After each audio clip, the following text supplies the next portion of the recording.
कांवड़ यात्रा हिंदू धर्म की एक महत्वपूर्ण तीर्थ यात्रा है। यह यात्रा शिव भगवान की आस्था से संबंधित है। श्रद्धालु गंगा जी से गंगा जल लेकर शिवलिंग का अभिषेक करते हैं।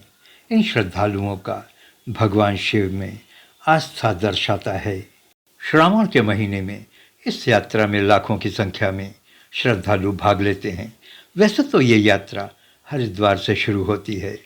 यहाँ से श्रद्धालु गंगा जल लेते हैं और एक लंबी यात्रा कर भगवान शंकर जी यानी कि शिवलिंग का इस गंगा जल से अभिषेक करते हैं। कहा जाता है कि अपनी मनोकामना पूरी करने के लिए पवित्र गंगा नदी का जल कांवड़ में लेकर ये भक्त अपने गांव, अपने शहर जाकर भगवान शिव का जलाभिषेक करते हैं। आपको बता दें कि पहला कांवड़िया परशुराम थे। भगवान परशुराम उत्तर प्रदेश के बागपत के पास स्थित पूरा महादेव का कांवड़ से गंगा जल लेकर अभिषेक किया था। जलाभिषेक करने के लिए परशुराम गढ़मुक्तेश्वर से गंगा जल लाए थे। आज भी इस परंपरा को मानते हुए सावन के महीने में गंगा जल से लाखों लोग भगवान शिव जी का जलाभिषेक करते हैं।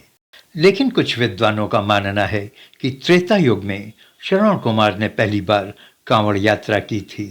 अपने माता पिता को हरिद्वार में गंगा स्नान कराने के लिए उनको कांवड़ में बैठाकर उनकी इच्छा पूरी की थी और यहीं से कांवड़ तीर्थ यात्रा की शुरुआत हुई थी। इसी क्रम में कांवड़ तीर्थ यात्रा की कई और भी मान्यताएं हैं, लेकिन महत्वपूर्ण ये है कि सावन के महीने में ये कांवड़िए भगवान शिव की भक्ति में सैकड़ों किलोमीटर पैदल चलकर गंगा जी से जल कांवड़ में लेकर अपने गांव, अपने शहर जाकर शिवलिंग पर जल चढ़ाकर भगवान शिव का जलाभिषेक करते हैं। कांवड़ कई प्रकार के होते हैं।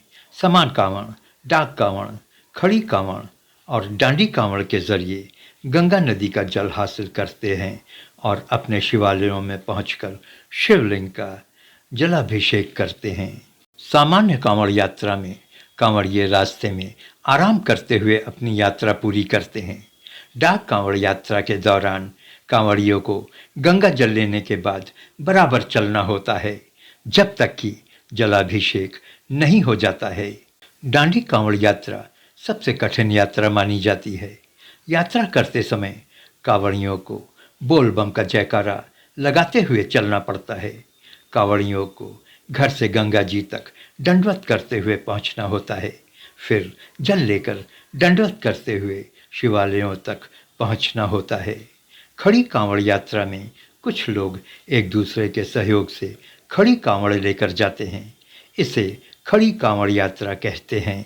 लोगों के दिमाग में शायद ये प्रश्न उठता हो कि कांवड़ यात्रा से क्या फ़ायदा होता है, ये कांवड़िए इतनी जहमत क्यों उठाते हैं। तो आपको बता दें कि कांवड़ यात्रा करने से व्यक्ति जन्म मरण के बंधन से मुक्त हो जाता है और शिव धाम को प्राप्त होता है। कांवड़ यात्रा करने वाले को अश्वमेध यज्ञ के समान फल मिलता है।